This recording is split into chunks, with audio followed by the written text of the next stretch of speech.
Hey guys, Matty, it's the Broken Supercoach. Just checking in. Um, Teams have dropped, not a lot.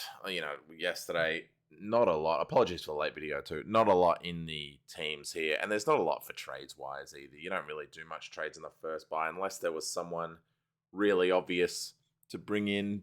I'll do one trade this week because I want to bring in 4 over the next 2 weeks, this week and next week. So I'll do one, but it's not going to help me on field this week, so no big deal. So Dogs vs Cats, Bailey Smith's in.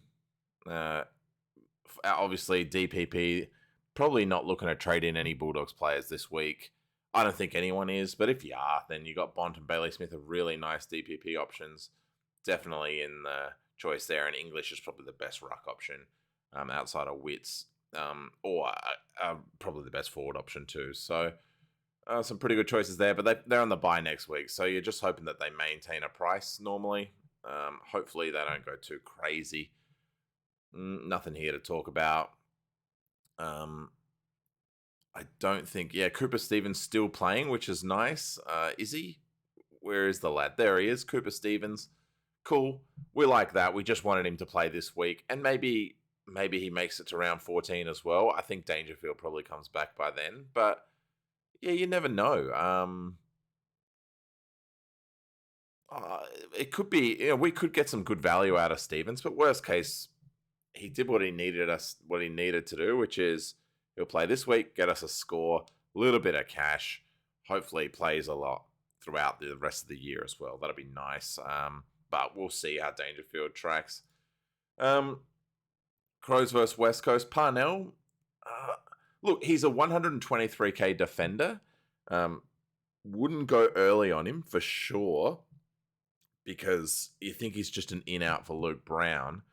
But, he's named in the back pocket. So essentially, Luke Brown they're on the bye next week. You assume... Well, Brown hasn't been that good, though. That's the issue. But you assume leadership-wise, it's probably just a one in, one out. So I'd have to say that Parnell gets a game here, misses the bye, and it's between him and Hamill for Brown to come back. But Hamill's been quite good, I think, and Parnell's too small. So I think Luke Brown probably just comes straight back in, and we only see one from Parnell. But if he manages to play quite well, if he plays up the ground a little bit, from what I hear is an elite kick and a speedy player, he could hold his spot, and he's honestly could be worth trading out just to get some cash out of your defender without having to do something on the defense line. So he could be nice on defense, but we've got Ware for that. So I don't think we'll have to, but yeah, it could be a handy option in round. So he'll play 1, then if he plays 14, so round 15, which is a little late, but that is what it is. Nothing else really to go through here. We got Laird. Dawson named at halfback. That was good. Still scoring well. I imagine in this game he's going to rip up, so he could get a very nice score. Roy Laird could be a very nice option for a VC as well against the Eagles, who only have Hearn back, who usually does do quite well against the Crows. But not a lot to go through here. Team's not relevant. I don't think the mid-season draft pick that they picked is eligible this week. I think they're eligible from the week onwards. So there could be some nice downgrade options. But I think they've picked a midfielder. So we've got plenty of choice in the mid. We don't really need to worry there. So we got Gold Coast. So they're still naming Joel Jeffrey. Unless you really need the cash, I'm not going to bring him in. But it is a chance to get out of Rosas to go to Joel Jeffrey. I just think that's a wasted trade for me. I don't want another round 13 buy player. So I would like, if I'm going to trade Rosas, I'm probably going to trade him next week. So we'll have a look when I go through who the 3 trades are next week. But yeah, I think it's a case of I'll probably skip on Joel Jeffrey just because his buy is not that handy and he's not flexible as far as where you can play him on field. Nothing relevant for North Melbourne. I don't think anyone's got anyone from North Melbourne that they're really worried about. We got Melbourne and Sydney. Matt Roberts omitted, so what a shame. Could have been a handy little pick for us. A cheap player. Sadly, just wasn't any good. And they've only given him the 1 week, so it's a bit of a shame for him. Maybe they don't want to play him against Melbourne. I don't know. So, unlucky. Dylan Stevens, you can write off. Bad luck to Matty Roberts. I think he's a very good player. I think he's going to be a good player. Hopefully they don't waste him like they have like a Will Gould. Melbourne, a lot of outs, injuries. Yeah, Melbourne are what they are. Oliver here. Petrarca named where?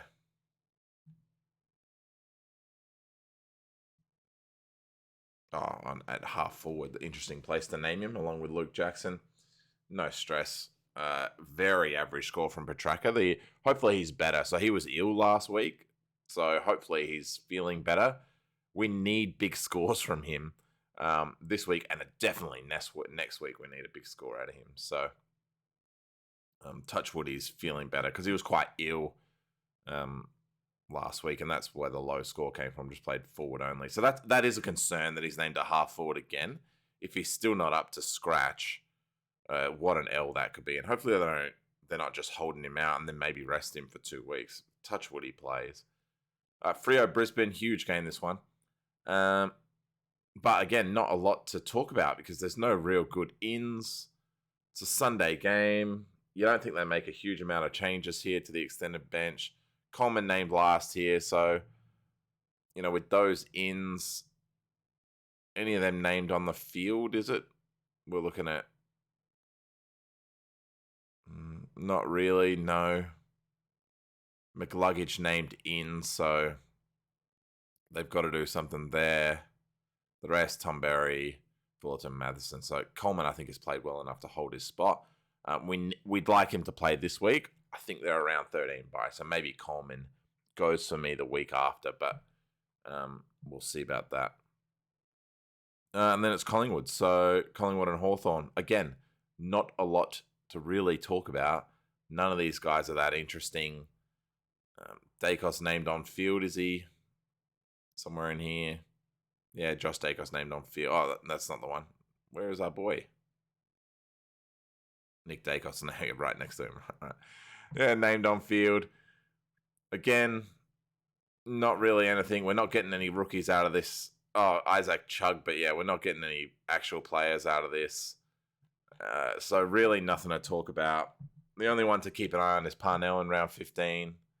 I wouldn't be bringing it, and I'm not bringing in Joel Jeffrey. Can't do it. So what does that mean as far as trades go this week? I've already made it. I'll show it to you if you want to see it. There's really not much. Like I said, there's not a lot to it. We'll try to make that a little bit bigger. Let's just let that load up there. So there we go. Sorry about that, guys. Classic Supercoach takes about 1,000 years to load up. So what can we do here? Well, I'm just doing the one trade, obviously. That's the one trade. Sinclair comes in. It doesn't matter. I do Walsh or Sinclair. It honestly does not matter because... and who did I trade out? Let me show you the reverse. It was Gibcus, right? Gibcus for Sinclair. Gibcus has made his money. He's on the buy. Great pick. Really good pick, Gibcus was. I think he missed a game or two. But yeah, boy, we're happy with what Gibcus did for us in the end. 150k, gets us Sinclair on the back of the money we had last week. We're still 100k in the bank this week. So Sinclair comes on field, covers us for 13 and 14. Coleman, yeah, you've got Coleman with the yellow, so selected as an emergency, but that's okay. He should play. He should tick a green. Worst case scenario, we just do one of these.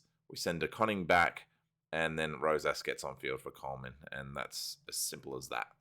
So we're not hugely fussed about that there at all. We just go like that. Now, people have asked, what do I do about loopholes? So, and this year it's changed. So I actually am not sure. In the past, I thought you were able to loophole these players till about Saturday, but you may not be able to this year, or you may be able to all round, sorry. It's a wait and see. So when you say, when you're selecting your captains, keep that in mind. So I'm going to put the vice captain on Rory Laird. But you need a captain option available, which is fine because we've got, you won't be able to see that, but we've got, let's just zoom it across. We've got Neil playing and we've got Sicily playing on the Sunday as well. So say we aren't able to use a loophole here, say we're not able to use not able to slap the C on Hewitt for whatever reason this year, we can use Sicily or Neil as captain. So that's cool. But that's going to be my play. Laird into West Coast seems like a no-brainer. And then Sicily or Neil as captain. And I actually really don't mind Sicily at all at the MCG against Collingwood. Really don't mind it. And I won't have Stevens on field, and Rosas won't get on field because I've got enough playing players. One off. Perhaps Coleman misses, so then that way Rosas gets on field. Cooper Stevens does not have to play for me, which is ironic, talking about how he's been handy for us. I just wanted his money. I just needed to get out of his money. I knew there was going to be no one this week to go down to. So at the risk of making it a really short video, that's about it. Next week, to sort of push forward into next week, what are we going to do? Well, we've got 100K. We need to bring in... The reason I'm doing Sinclair this week is you only get 3 trades, and we need to bring in Ware, we need to bring in Walsh, and we need to bring in one more, who I don't even remember. I've been talking about him all week, but we need to bring in one more player. Let's have a look. It must be someone here. Hold on. Because I had my plan. Potentially Cleary. That would be a disaster if he's named. It's where... Oh, Owens. So that's the one. So the other disaster is to keep an eye on Cleary. I didn't realize that Cleary was named on the defense. I'd hate to bring in a round 13 player, but gee, if Cleary's named, that's a tricky one, isn't it? So I don't think he is. Extended bench, but keep an eye on that, because if he is in, boy, he's good money. I hate enough. I can't afford to bring in round 13 buy players for me, so I think Cleary's gone, which would hurt a lot. Well, I could, couldn't I? I could just choose... Let's have a look. I could easily get off of Coleman, which I don't want to, but I could easily get off of Coleman that way. I don't want to get off of McCartan 1 week early because he's on field. I could easily work out a way to get Rosas just to get onto Cleary. What's his break even? 20. Yeah. I mean, they have to go eventually, don't they? 6. Yeah, look. Worst case with Cleary,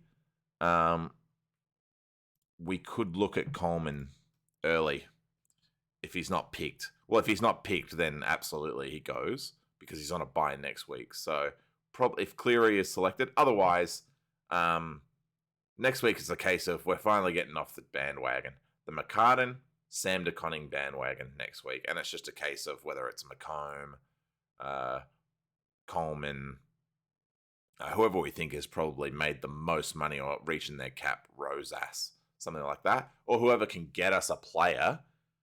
So we're doing Walsh, we're doing Owens, and we're doing Ware. So it's money. So we'll have a lot of money. So we don't really need to make up that money because we're just going to bring one in the week after. So Rosas probably goes the week after to turn in. So, yeah, that's a lot of trades to come out, but it's also a lot coming in. Now, yeah, Walsh sits on the middle for us next week. We probably look to try to get Bont in round 14. And then we'll think about, like I said, we'll think about Darcy. We'll think about who we want as that last defender. So they're the ones to keep an eye out for. So keep an eye on if Cleary's picked. I probably will try to get him if he is. No harm in doing Coleman for him this week because he's a round 13 player. So there's no harm. He plays. If Coleman's out, that is. No harm in doing Rosas because it's a 13 for a 13. But then we've got to keep in mind that McCartan, SDK are gone next week. They're round 13 players. And then I need to send one more round 13 player next week. Either Saligo. Saligo's probably made his money. He's on a minus. So hopefully Saligo, we're going to hold over for 14. probably Rosas. So they're the 4 that go. And then in 14, it's Dacos, probably Stevens. Admittedly, I need Rioli to play, but maybe Rioli, whatever.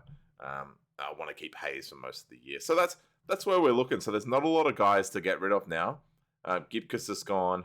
So it's these 3, Macomb and Rosas and McCartan. So they're the 6 that I'm thinking about. So thanks, guys.